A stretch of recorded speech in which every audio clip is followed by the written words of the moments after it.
Hello friends, how are you? I hope you all are doing great and I am also doing fantastic. In this video, we will learn the use of has have using in a sentence as a main verb. Has have का use दो तरीके से किया जा सकता है।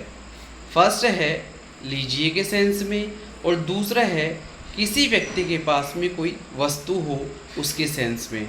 जैसे पहला यूज हम जानते हैं लीजिए के सेंस में।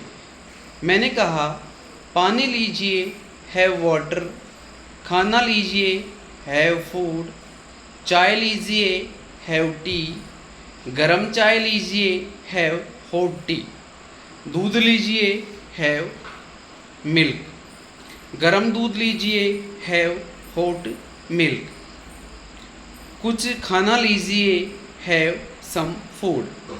दोस्तों, इस प्रकार से हैव का यूज किसी वस्तु को लेने के सेंस में किया जाता है और ये मुख्य रूप से खाने पीने की वस्तुओं के लिए काम में लिया जाता है।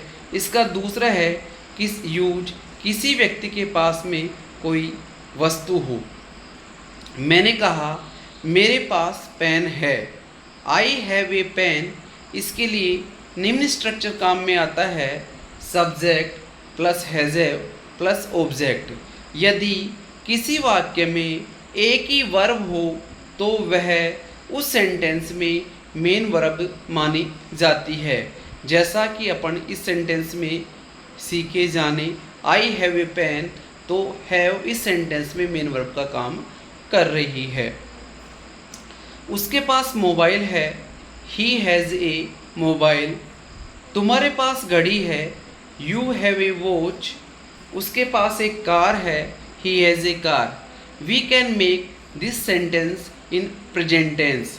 पास्ट टेंस में किसी व्यक्ति के पास में कोई वस्तु थी, उस सेंस में सभी सब्जेक्ट्स के साथ में हैड का यूज किया जाता है।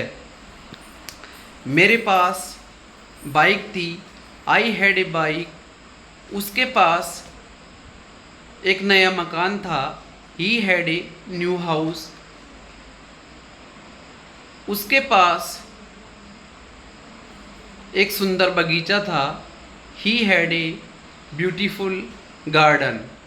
We can make this sentence in past tense. इसका तीसरा यूज है फ्यूचर टेंस में। किसी व्यक्ति के पास में कोई वस्तु भविष्य में होगी। फ्यूचर टेंस प्रिडिक्शन अर्थात भविष्यवाणी पर आधारित होता है। इसके लिए सभी सब्जेक्ट्स में मॉडर्न ग्रामर में विल का यूज किया जाता है। इसका पैटर्न है subject plus will have plus object. उसके पास कार होगी, he will have a car. तुम्हारे पास घड़ी होगी, you will have a watch. मेरे पास एक पुस्तक होगी, I will have a book. मेरे पास एक पेन होगा, I will have a pen.